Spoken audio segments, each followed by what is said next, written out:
अस्सलाम वालेकुम स्टूडेंट्स। आज हम कुछ ईडियम्स देखेंगे। ईडियम्स को उर्दू में कहा जाता है मुहावरे।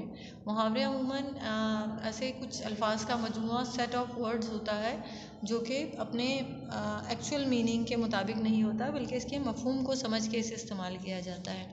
जैसे कि ये एक ईडियम आपकी स्क्रीन पर इस वक्त जो नज़र आ रहा है, टू शेड क्रोकोडाइल टीयर्स, मगरमच्छ के आंसू बहाना। यहाँ इससे मुराद ये नहीं है कि कोई मगरमच्छ है जो रो रहा है, बल्कि यहाँ इससे मुराद ये है कि मगरमच्छ एक ऐसा एनिमल है जिसकी आंखों से क्योंकि आंसू बहते रहते हैं, पानी की सूरत में मुसलसल पानी बह रहा होता है उसकी आंखों से, तो जो ऐसा लगता है जैसे वो रो रहा हो, आंसू बह रहे हों। तो ये अमूमन उस सूरत हाल में बोला जाता है जब कोई झूठ मूठ का रो रहा हो और जब कोई परेशान ना हो, बल्कि प्रिटेंड कर रहा हो और वो आंसू बहाने की एक्टिंग कर रहा हो, तो अमूमन कहा जाता है कि तुम्हारे मगरमच्छ के आंसू हैं, मुझे अच्छी तरह से मालूम है। और इसको इंग्लिश में कहते हैं टू शेड क्रोकोडाइल टीयर्स। इसको हमने जुमले में इस्तेमाल किया है, she shed crocodile tears when I scolded हर।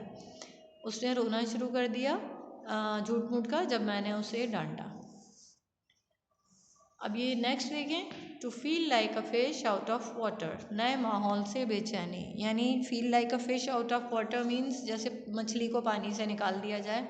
ये मुहावरा अमूमन ये इडियम उस वक्त इस्तेमाल किया जाता है जब हम अपने आप को बहुत ऑकवर्ड फील कर रहे हों किसी नए काम को करते हुए या किसी नए माहौल में जहाँ हमें लग रहा हो कि सिर्फ हम ही ऐसे हैं, बाकी सबसे डिफरेंट, तो अमूमन ये उस वक्त बोला जाता है। इसको हमने जुमले में इस्तेमाल किया है, I felt like a fish out of water when using computer first time. मैंने अपने आप को फिश आउट ऑफ वाटर की तरह फील किया फर्स्ट टाइम कंप्यूटर यूज़ करते हुए।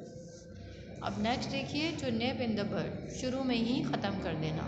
Bad habits in children must be nipped in the bud, बच्चों में बुरी आदतें शुरू में ही ख़त्म कर देनी चाहिए। ये मुहावरा अमूमन जब बोला जाता है जब कोई बुराई या किसी जुर्म को देखते हुए कहा जाए कि ये अभी आगाज़ है, इसको अभी ही ख़त्म कर देना बेहतर है।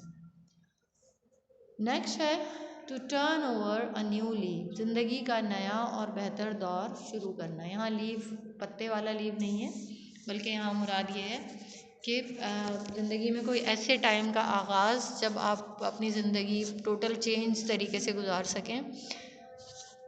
ये मुहावरा अमूमन बोला जाता है जब आपकी ज़िंदगी में कोई बेहतर दौर आ गया हो या आप इरादा कर रहे हों कि अब या किसी जॉब की, किसी की शिफ्टिंग की या शादी की सूरत में अमूमन जैसे एक नई ज़िंदगी शुरू हो रही होती है, नया टाइम शुरू हो रहा होता है। इसको हमने जुमले में इस्तेमाल किया है, she promises to turn over a new leaf if we give her one more chance. उसने प्रॉमिस किया कि वो अपनी ज़िंदगी का एक नया दौर शुरू करेगी अगर उसे एक और चांस दिया जाए।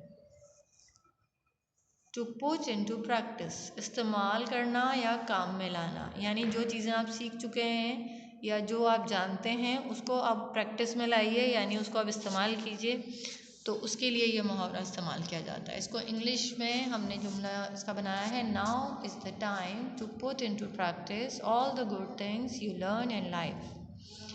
अब उन तमाम चीज़ों को इस्तेमाल करने का टाइम आ गया है, उन तमाम अच्छी बातों को जो आपने ज़िंदगी में कभी सीखी हैं। ये वो इडियम्स हैं जो आपकी किताब में अभी रिसेंटली जो आपने चैप्टर्स कंप्लीट किए हैं उसके एंड में दिए गए हैं, तो ख़ास तौर पे इन इडियम्स को देखिए। वैसे तो इडियम्स बेशुमार हैं, लेकिन हम उन पर फोकस करेंगे अभी फ़िलहाल जो हमारी बुक में दिए गए हैं, ठीक है।